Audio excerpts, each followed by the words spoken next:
Osama का बेटा है, कबू का है, दाऊद है, कौन है तो बोल। अब्रा, Qureshi अब्रा. He leads the most powerful mercenary hit group of Asia. Babu, ഈ സായിദ് മസൂദ് gang നമുക്ക് മുട്ടിരിക്കാൻ പറ്റുന്ന ഗ്രൂപ്പല്ല. ഹലോ ഗൈസ്, ഇന്ന് ഞാൻ ആദ്യമായിട്ടാണ് ഒരു യൂട്യൂബിൽ ഒരു വീഡിയോ ഇടാനായിട്ട് പോകുന്നത്. ഇന്ന് ഞാൻ ഈ വണ്ടി എടുത്തിട്ട് ഇപ്പം ഏതാനും ഒരു 3 മാസത്തോളം ആയിട്ടുണ്ട്. അപ്പോൾ ഈ വണ്ടിയുടെ ഒരു യൂസർ എക്സ്പീരിയൻസ് അതെങ്ങനെയുണ്ടെന്ന് ഞാൻ നിങ്ങളിലോട്ട് എത്തിക്കുക എന്നുള്ളതാണ് എൻ്റെ ദൗത്യം. അപ്പോൾ ഈ വണ്ടീനെക്കുറിച്ച് എനിക്ക് യാതൊരു എക്സ്പെക്റ്റേഷനും ഇല്ലായിരുന്നു. ഈ വണ്ടി എങ്ങനെയായിരുന്നു, എന്തായിരുന്നു, ഇതിൻ്റെ പവർ എന്താണ്. ഞാൻ ഇതിനു മുമ്പ് ഈ വണ്ടി ടെസ്റ്റ് ഡ്രൈവും ചെയ്തിട്ടില്ല. അപ്പോൾ ഞാൻ ഹിമാലയൻ 450 എടുക്കാനായിരുന്നു തീരുമാനിച്ചിരുന്നത്. അന്നേരത്തേക്കിന് ഇങ്ങനെ ഒരു പുതിയൊരു വണ്ടിയും കൂടി വരുന്നുണ്ടെന്ന് തന്നെ ഷോറൂമിൽ നിന്ന് അറിയിച്ചു. ഞാൻ ഇതിനു മുമ്പ് യൂസ് ചെയ്ത ഒരു ഡോമിനർ 250 ആയിരുന്നു. അപ്പോൾ അതിൽ നിന്ന് ഞാൻ ഇതിലോട്ട് വന്നപ്പം എനിക്കുണ്ടായ അനുഭവങ്ങൾ, ഇതിൻ്റെ പവർ, ഇതിൻ്റെ ബ്രേക്കിംഗ് എഫിഷ്യൻസി, പിന്നെ ഇതിൻ്റെ ഫ്യൂവൽ എക്കണോമി, ഈ വക കാര്യങ്ങളെല്ലാം നിങ്ങളിലോട്ട് എത്തിക്കണമെന്നുള്ളതാണ് ഇന്നത്തെ ഈ വീഡിയോ ഞാൻ ചെയ്യുന്നത്. അപ്പോൾ ഇപ്പം നിങ്ങളുടെ ഫ്രണ്ടിൽ ഇരിക്കുന്ന വണ്ടി റോയൽ എൻഫീൽഡിൻ്റെ പുതിയ മോഡലായ ഗൊറില്ല 450 എന്ന് പറയുന്ന ഒരു മോഡലാണ്. അപ്പോൾ ഇതിൻ്റെ CC വരുന്നത് 452 cc ആണ്. അപ്പോൾ പിന്നെ ഇത് ലിക്വിഡ് കൂൾഡ് എഞ്ചിനാണ്. റോയൽ എൻഫീൽഡിൻ്റെ ഏതാണ്ട് 2 വണ്ടിക്ക് ലിക്വിഡ് കൂൾഡ് എഞ്ചിനുണ്ട്. അത് ഗൊറില്ല 450യും പിന്നെ നമ്മുടെ ഏറ്റവും പുതിയ ഹിമാലയൻ 450. അപ്പം ഞാൻ ഇതിൻ്റെ യൂസർ എക്സ്പീരിയൻസ് അതെങ്ങനെയുണ്ടെന്ന് ഞാൻ അറിയിക്കാമെന്നാണ് ഇപ്പം ഞാൻ നിങ്ങളുടെ ഫ്രണ്ടിൽ നിൽക്കുന്നത്.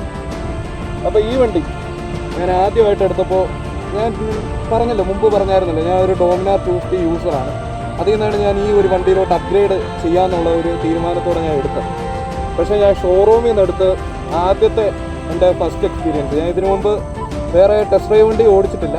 അപ്പോൾ ഈ വണ്ടി ഞാൻ എടുത്തപ്പോൾ എനിക്ക് സിഗ്നലിൽ വെച്ച് ഒരു അബദ്ധം പറ്റിയായിരുന്നു. ഞാൻ ഫസ്റ്റ് ഗിയറിൽ നിന്ന് സെക്കൻഡ് ഗിയറിലോട്ട് ഇട്ടിട്ട് ഞാൻ ഡോമിനാർ കൈ കൊടുക്കുന്ന പോലെ കൈ കൊടുത്തു. വണ്ടിയുടെ ഫ്രണ്ട് അങ്ങ് പോയി. ആദ്യത്തെ ദിവസം തന്നെ തീരേണ്ടതായിരുന്നു, ഭാഗ്യത്തിന് തീർന്നില്ല. അപ്പോൾ അതാണ് ഇതിൻ്റെ പവർ.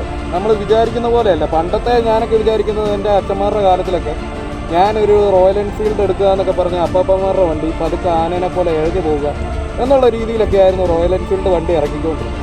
പക്ഷേ ഈ ഒരു വണ്ടി എന്ന് പറയുന്നത് ആ ഒരു രീതിയിൽ എടുക്കരുത്. ഒട്ടും ബിഗിനർ ഫ്രണ്ട്ലി ആണ്.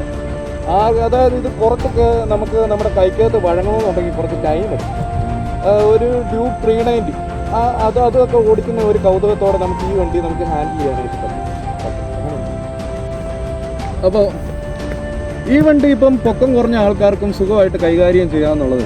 എൻ്റെ ഒരു ഹൈറ്റ് എന്ന് പറയുന്നത് ഏതാണ്ട് ഒരു 5.6 ഒക്കെയാണ്. ഇപ്പോൾ എനിക്ക് ഈ വണ്ടിയിൽ ഇരുന്ന് കഴിയുമ്പോൾ എനിക്ക് ഏകദേശം പ്ലാന്റഡ് ഫുഡ് കിട്ടാറുണ്ട്. ഞാൻ ജസ്റ്റ് ഒന്ന് ഇരുന്ന് കാണിക്കാം. അതെ, എനിക്ക് 2 സൈഡും പ്ലാന്റഡ് ഫുഡാണ് ഏതാണ്ട് ആവറേജ്. അപ്പോൾ ഇതാണ് ഈ വണ്ടിയിൽ. പിന്നെ ഇതിൻ്റെ സീറ്റിംഗ് പൊസിഷൻ എന്ന് പറയുന്നത് നല്ല അപ്രൈറ്റ് ആയിട്ടുള്ള ഒരു സീറ്റിംഗ് പൊസിഷനാണ്. നല്ല കംഫർട്ടബിൾ ആയിട്ട് നമുക്ക് ഇരുന്ന് റൈഡ് ചെയ്യാനായിട്ട് പറ്റും. ഞാൻ ഒരു മൂന്നാറ് പിന്നെ കൊടൈക്കനാലൊക്കെ ഈ വണ്ടി ഞാൻ യാത്രകൾ ചെയ്തിട്ടുണ്ടായിരുന്നു. ആ സമയങ്ങളിൽ ഞാൻ കണ്ടിന്യൂസ് ഒരു 250 കിലോമീറ്റേഴ്സൊക്കെ ഞാൻ നോൺ സ്റ്റോപ്പായിട്ട് ഞാൻ റൈഡ് ചെയ്തിട്ടുണ്ടായിരുന്നു. ആ സമയത്ത് എനിക്ക് വളരെ മികച്ച പെർഫോമൻസും ആയിരുന്നു എൻജിൻ സൈഡിൽ നിന്നും കിട്ടിയത്. അതുപോലെ എനിക്കാണെങ്കിൽ നല്ല കംഫർട്ടബിളും ആയിരുന്നു സീറ്റ് തന്നെ. ബാക്കിലത്തെ പില്ലിയൻ സീറ്റ് എന്ന് പറയുന്നത് നല്ല കുഷൈൻഡ് നല്ല അടിപൊളി സീറ്റൊക്കെയാണ്. പക്ഷേ എന്താ പ്രശ്നമെന്ന് ചോദിച്ചാൽ, നമ്മൾ കൈ കൊടുത്തു കഴിഞ്ഞാൽ പുറകിലത്തെ ആൾ മറിഞ്ഞ് താഴോട്ട് പോകും. അങ്ങനത്തെ കുറച്ച് പ്രശ്നങ്ങളുണ്ട്. അപ്പോൾ ഇതിന് നമുക്ക് ഇവിടെ നിന്നൊരു ബാക്ക് റെസ്റ്റ് അങ്ങനത്തെ സാധനങ്ങൾ വല്ലതും കൊടുക്കുകയാണെങ്കിൽ നല്ല അടിപൊളിയായിട്ട് നമുക്ക് കംഫർട്ടബിളായിട്ട് യാത്ര ചെയ്യാനായിട്ട് പോകും. അതില്ലാത്ത പക്ഷത്തിൽ നമ്മൾ ഇതിൻ്റെ ബാക്കിലാണെങ്കിൽ റൈഡ് ചെയ്യുന്നത് ഒട്ടും സേഫ് അല്ലെന്ന് ഞാൻ പറയുന്നത്. അപ്പോൾ നമുക്ക് ഇതാണ് ഗൊറില്ല 450യുടെ മീറ്റർ വരുന്നത്.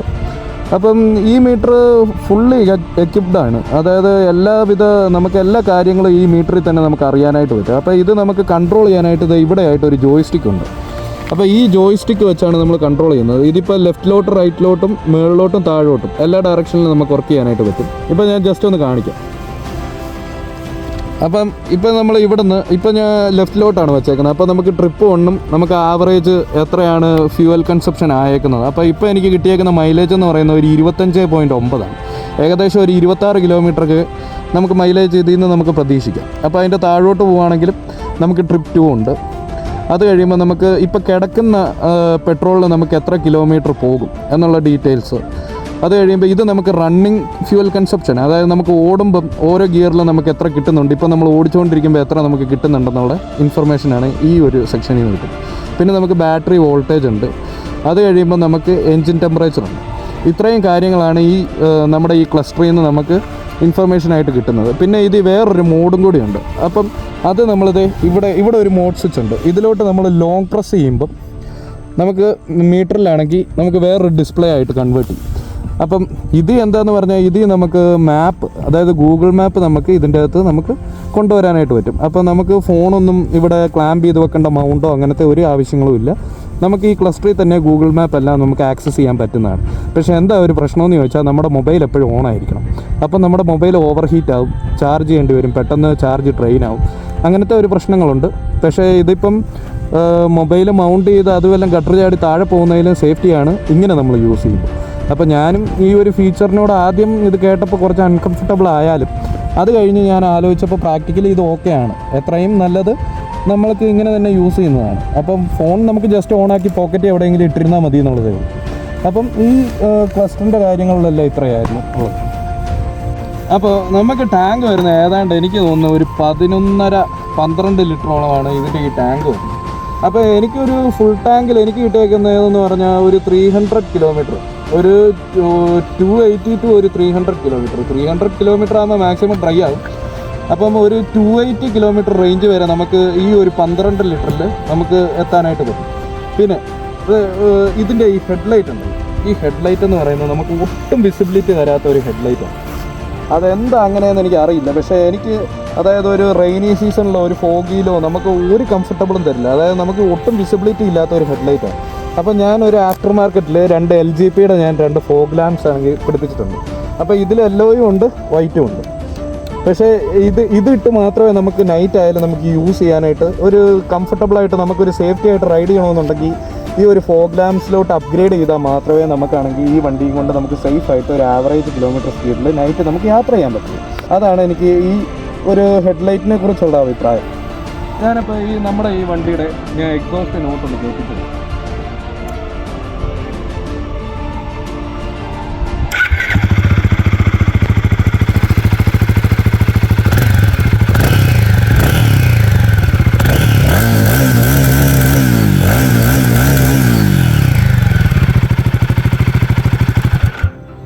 അപ്പോൾ നമ്മുടെ ഗൊറില്ല 450യുടെ എക്സോസ്റ്റ് നോട്ട് എന്ന് പറയുന്നത് ഇതാണ്. പക്ഷേ നേരത്തെ ഞാൻ ഡോമിനാർ 250 യൂസ് ചെയ്തതെന്ന് പറഞ്ഞായിരുന്നല്ലോ. പക്ഷേ അതിൻ്റെ അത്രയും നമുക്ക് ലൗഡർ ആണോ എന്ന് ചോദിച്ചാൽ അല്ല. എന്നാൽ നമുക്ക് ഒരു ഹൈ റവിങ് ടൈമിൽ നമുക്ക് നല്ല ഒരു സൗണ്ട് നമുക്ക് ഇതിൽ നിന്ന് പ്രൊവൈഡ് ചെയ്യുന്നു. അപ്പോൾ നമുക്ക് ആ സൗണ്ട് കേൾക്കുമ്പോൾ നമുക്ക് സാറ്റിസ്ഫൈഡ് ആണ്. കുറച്ചും കൂടി ലോങ്ങിലോട്ട് നമുക്ക് പോകാം, കുറച്ചും കൂടി കൈ കൊടുക്കാം എന്നുള്ള ഒരു മൈൻഡിലാണ് ഈ എക്സോസ്റ്റ് നോട്ട്. പക്ഷേ അത്ര ലൗഡാണോ എന്ന് ചോദിച്ചാൽ ഡോമിനാറിൻ്റെ അത്രയും ലൗഡറല്ല. അതിലും കുറച്ചും കൂടി നമുക്ക് സൗണ്ട് കുറവാണെന്നുള്ള ഒരിതേ ഉള്ളൂ. പക്ഷേ ഞാൻ ഈ സൗണ്ടിൽ വളരെ ഹാപ്പിയാണ്. കാരണം കേൾക്കാൻ നല്ല സുഖകരമായിട്ടുള്ള ഒരു സൗണ്ടാണ് ഇതിൽ നിന്ന് നമുക്ക് കിട്ടുന്നത്.